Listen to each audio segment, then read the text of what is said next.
membro do movimento do rendimento básico incondicional. Um aplauso para ela. A nossa economista, que faz aqui as análises todas, a doutora Flor de Oliveira. Um aplauso ainda maior, vá lá.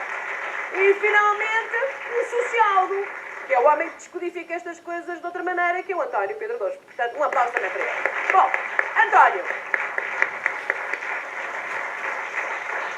o rendimento básico e condicional é para ser dado a cada cidadão mal nasce, é isso? É assim, antes de mais, agradeço em nome do movimento a nossa presença aqui e gostaria de começar, se calhar, por aquilo que foi passado, que é uma prestação social, que é um subsídio. O rendimento básico incondicional não é um subsídio. Então o que é? É uma renda cidadã. Nunca tinha ouvido falar na minha vida, uma renda cidadã. Por exemplo, no Brasil é conhecido como renda básica de cidadania. Portanto, há vários nomes. Então, qualquer cidadão, não interessando o seu extrato social, enfim, a sua condição económica, nada disso entra em avaliação, recebe isso. Sim, nós como movimento é assim, existem várias vertentes em relação a isso, mas no fundo é que cada cidadão tenha direito a um rendimento que lhe permita a dignidade. Seja homem, seja mulher, seja muito mal financeiramente, precisa ou não precisa. E é-nos dado até morrermos essa. Exatamente, portanto, enquanto estivermos vivos, teremos direito a esse rendimento. Certo. Agora há várias vertentes. Recebe-se a partir de que idade? Pronto, é isso mesmo. Portanto, o nosso movimento não tem definido, como os vários movimentos, nós pertencemos ao movimento europeu e mundial. Aliás, isto é uma ideia de cidadania, não é? Exatamente. É um grande movimento cívico europeu, não é? Exatamente, estamos presentes, eu penso que são 28 países na Europa e espalhado também por vários países pelo mundo. Há várias implementações que disseram e bem que já estão... A Finlândia está iminente, não é? A Finlândia está iminente, incluindo... Mas agora as pessoas estão a pensar lá em casa. Mas quando é que isso vai acontecer? Quando é que se recebe? A partir de que idade? Sim, portanto, é isso que eu estou a dizer. O nosso movimento não está vinculado. Portanto, há várias economistas, há várias pessoas que defendem que deve ser a partir de que se nasce, há outras que defendem que deve ser um valor mais pequeno antes dos 18 anos, há outras que defendem que deve ser a partir de determinado valor. Isso para nós não é a discussão importante. A discussão importante é saber o que pode mudar com o rendimento básico e o que é que pode mudar? Isso não é um incentivo. Se nós recebemos um valor, que estamos aqui a falar de valores que têm a ver mais ou menos com um bocadinho abaixo do rendimento mínimo, não é? O ordenado mínimo. Atualmente, isso também é outra discussão. Há dois estudos de viabilidade económica e financeira para Portugal, como existe para vários países, mas nós, como movimento, não estamos vinculados a nenhum estudo. Mas hoje não... O facto de haver estudos de financiamento e de viabilidade económica é, para nós, uma realidade que é possível. Acha possível e acha que era aconselhável e está envolvido nisso de forma muito militante. Com certeza, senão não teria isto não tem vinculação ideológica nenhuma, está fora, é um movimento absolutamente partidário. Flor Bela, à mulher das contas, bom dia. Isto é uma utopia ou isto tem algumas pernas para andar? Eu fundamentalmente, ainda não estou absolutamente convencida da sustentabilidade e do facto deste movimento ou deste pensamento vir a ter viabilidade. Exatamente porque existem estas interrogações que aqui foram exatamente postas em causa, que é a falta de critério. A mim assusta-me um rendimento para todos, um rendimento que é dado, há de ser financiado por outros e, portanto, por quem... Sai do Orçamento de Estado, não é? Falta aqui alguma explicação relativamente. Quem é que vai financiar isto? Quem é que vai financiar de forma a que, desde sempre e para sempre, todos recebam?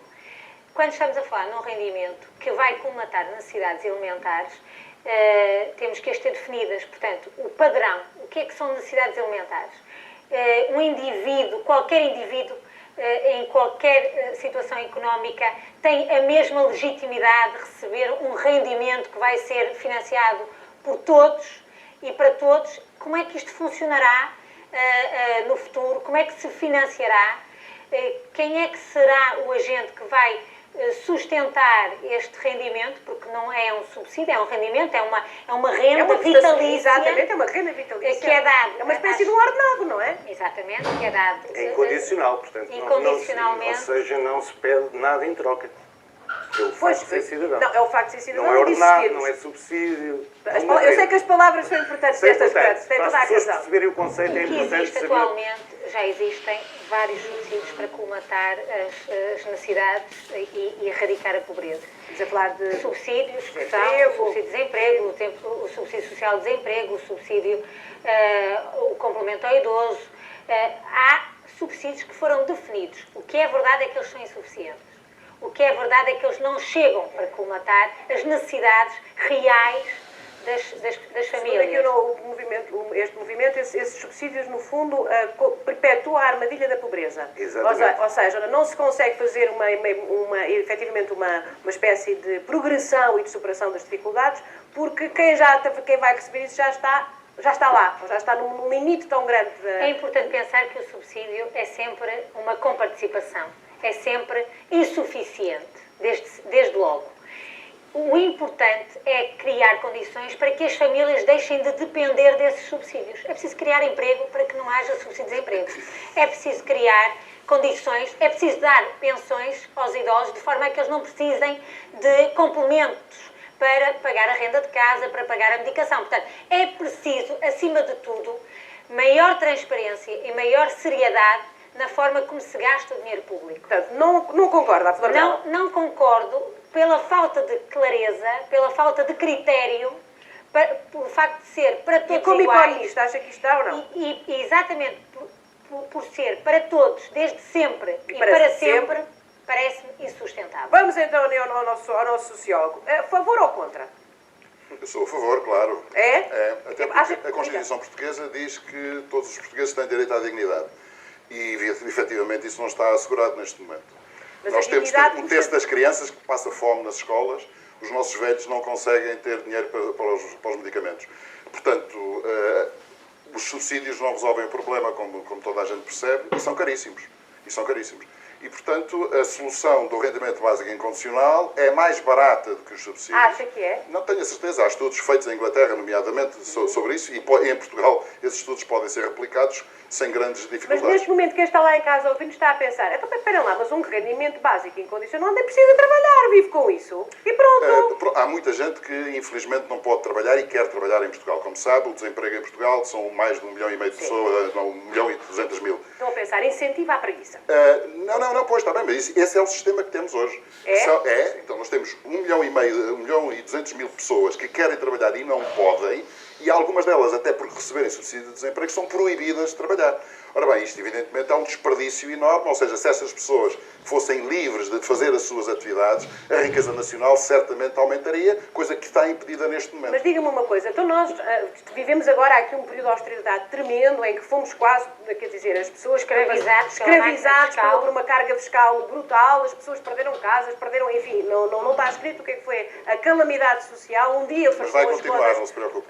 Pois eu tenho a certeza que sim. Agora pergunto, um país que tem este nível de fragilidade e que já tem grande parte da sua população num sofrimento tão grande, pode-se permitir, eu estou aqui a repetir... Aliviar o sofrimento. Não, ao luxo de fazer uma coisa que é socialmente tão... Não é luxo nenhum. Não é luxo nenhum. Não é luxo nenhum, é uma racionalidade básica. Se nós vivemos numa sociedade Bela. Aqui o que questiono e que eu desafio aqui o painel a clarificar a mim e a quem lá está em casa, como é que isto se financia? Bom, mas o problema não é esse. O problema é que nós vivemos numa sociedade que produz riqueza que dá para todos. Ela está um bocadinho mal distribuída, como a gente já reparou. Portanto, há muito dinheiro para alguns, que a gente sabe quem são, e há muito pouco dinheiro para os outros, que não têm... Discute-se 1 centavo para os subsídios e depois aqueles que reclamam contra os subsídios recebem toneladas de dinheiro que até se afogam neles. E alguns até foram para a prisão. E, portanto, aqui há, de facto, uma injustiça social muito grande. Se as pessoas estão conformadas com isso, é um problema das pessoas. No movimento RBI que eu conheço, há um ânimo enorme e há uma esperança enorme, precisamente porque há uma luz ao fundo do túnel. Há uma ilusão de que, se as pessoas aceitarem mudar de vida, e mudar de vida significa deixar de recriminar os outros, deixar de dizer que os outros são preguiçosos. Quem é que deixa de trabalhar? Se deixam de trabalhar, é com certeza que não gostam de trabalhar. Azar dessas pessoas. Mas é uma liberdade para as pessoas que quiserem trabalhar naquilo que gostam. E porquê é que não podem trabalhar naquilo que gostam? E podemos pôr a questão, mas eu devo financiar, porque de onde é que vem este dinheiro? Este dinheiro terá que vir Não ou diga vem que é dos a Júlia que se impostos. oferece. Se a Júlia oferece, está resolvido o problema. Não. A pergunta é, eu estou aqui a pôr-me no lugar do espectador que está lá em casa a perguntar. Mas então eu vou...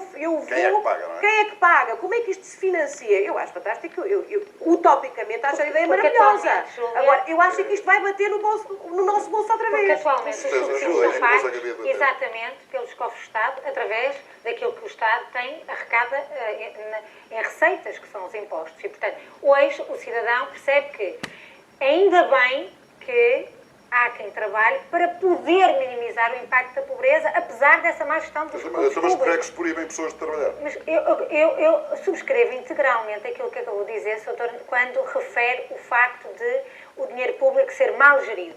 O dinheiro público não chega a quem precisa, porque, de facto, há gente muito incompetente a gerir o dinheiro público. Muito Subscrevo interessado, integralmente. muito Agora, o que eu também preciso perceber é como é que a população ativa vai conseguir articular os meios, os instrumentos necessários serão, para poder atribuir a todos, nomeadamente eles próprios, um rendimento vitalício que não tem critério e que vai dar àquele que mais tem e àquele que menos tem, quando nós não somos capazes de hoje... critério. É preciso criar um fundo, de rendimento básico e incondicional, como a Segurança Social, por exemplo, tem, que os trabalhadores e as empresas criam. A Segurança Social atualmente é deficitária. Não, dá para tudo, dá para tudo. Esse é que é o problema. É porque dá para o Vamos aqui ao nosso outro convidado. Vá, diga. Então como é que isto se financia?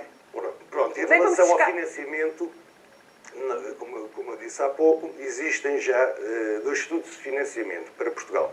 Nós, movimento, não temos qualquer colagem a qualquer destes estudos. Portanto, estes estudos são uma prova que é financiável. Não, esses estudos são uma projeção Uma que é financiável. Portanto, o financiamento não é objeção. O financiamento não é obstáculo. Para nós até pode ser financiado como a banca. 90 mil milhões de euros foram injetados na banca, dá sensivelmente 400 euros para cada cidadão durante 3 a 4 anos. Mas não é para nós não é importante. Portanto, para nós, movimento, a nossa posição, não temos colagem a nenhum estudo de viabilidade. Mas tem que ter. Não é importante a forma de financiamento, mas é a forma de financiamento que vai permitir perceber se isto vai durar um ano, ou 2 ou 10. Pode ser um financiamento Mas a Europa europeu. tem recursos suficientes para dar a todos os seus cidadãos Olha, a criação de dinheiro.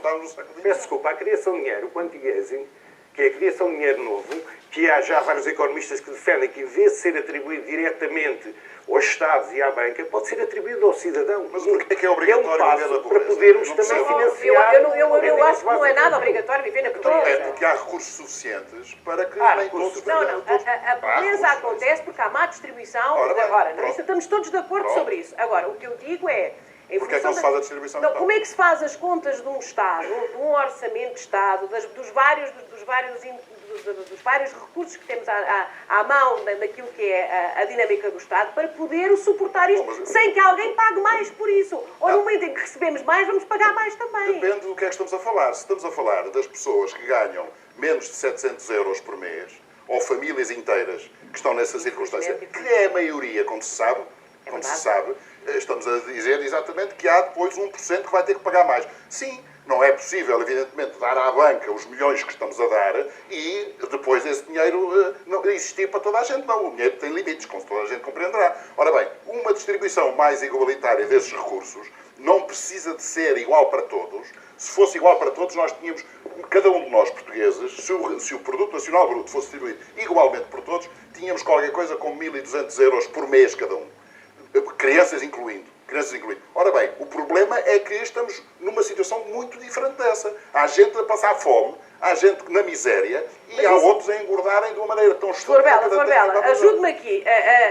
Vamos ter imaginando utopicamente que podemos pôr isto como hipótese viável para nós. Aliás, a Finlândia vai agora testar. Há uma série de cidades também que são cidades pilotos. A Holanda, o o Canadá também se prepara para uma Brasil também, não é? O Brasil tem na Constituição, houve alguns projetos pilotos, sim. O importante aqui é perceber que o que tira aqui alguma credibilidade a este rendimento é exatamente o facto de ele ser igual para todos e ser para sempre e desde sempre.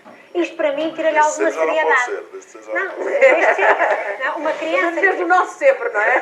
Desde sempre, não é? Na vida do indivíduo, exatamente, é desde sempre. E, portanto, é o que tira alguma credibilidade e até alguma sustentabilidade, porque, de facto, é o ele não ter critério, o ele ser igual para todos, que tira a mim a convicção e até o facto de dar alguma credibilidade. Isto acumula com os outros ministros do Estado, a segurança social...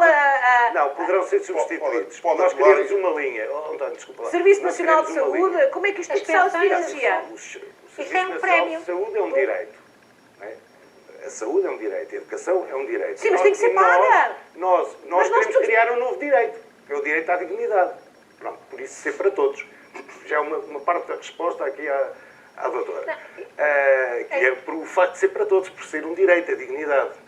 É para todos de forma igual. Portanto, Igual. é um direito Um valor para em todos. euros Quer atribuído. dizer que uma criança que acaba de nascer ou um idoso, seja ele numa situação abastada, seja ele proprietário de um conjunto de imóveis, ou seja ele uma pessoa que viva numa casa arrendada, Exato. ou até que não tenha casa, ganha o mesmo. Não, este rendimento básico e condicional é o mesmo. É o mesmo. Pois acumula com todos os outros rendimentos que é ligeiramente menos, já. então Há uma razão prática. Que é qual? É muito simples. Se nós andamos à procura das pessoas que precisam, que é o que faz neste momento os subsídios, nós vamos gastar muitíssimo mais à procura das pessoas do que conseguimos encontrá-las. Portanto, neste momento... As pessoas apresentam-se, olha, tenho aqui inúmeras a apresentarem-se. Não é esse o problema, não é esse o problema. Elas apresentam-se, mas depois têm que passar um teste. O custo desse teste é cerca de 50% do subsídio, 50% do dinheiro que o Estado Mas sabe português porquê? entrega. Desmantelarmos a segurança social, o Estado social que Não, eu não temos... estou a dizer isso. Não? É isso então? Também não nos compete a nós, movimento, fazer isso. No entanto, Isto agora é uma conversa à mesa de café que estamos a ter. uma conversa à mesa de café. Não é Exatamente. preciso isso. Não é preciso isso. Os cálculos que estão feitos são grossos, mas o subsídio, basicamente, uma proposta de 430 euros para Portugal custava 9 mil milhões de euros, dos quais custava a alguém que tivesse que pagar, o tal alguém que tivesse que pagar, e desses 9 mil milhões, a maior parte, 7 mil milhões, eram pagos pelos subsídios que deixavam de ser necessários, que já hoje são pagos, para pessoas que recebem menos, provavelmente, do que o rendimento pago, e isso resolvia a grande questão. Senhor Economista, estas contas batem certo, na sua opinião, ou não? Quando o Dr. António refere que 7 mil milhões de euros é o total da despesa do Estado em subsídios, não é isso que eu estou a dizer. Está a esquecer toda a forma de financiamento que o Estado dá à sua própria economia. Portanto, nós não podemos achar que o Estado só dá o subsídio social de desemprego, o subsídio de desemprego, o subsídio... Mas eu não quero acabar com o Estado, isso não estou a falar disso. O Estado também fomenta de forma deficitária, mas fomenta a agricultura, as pescas. Portanto, há aqui vários incentivos até à própria criação de emprego, que são as chamadas ILEs. Portanto, nós, quando o modelo leva a crer que se tenha que acabar com toda... Não, mas não há... Desculpe, ninguém disse isso. Eu pergunto, então, quem é que vai... Está a confundir tudo, ninguém disse então, isso.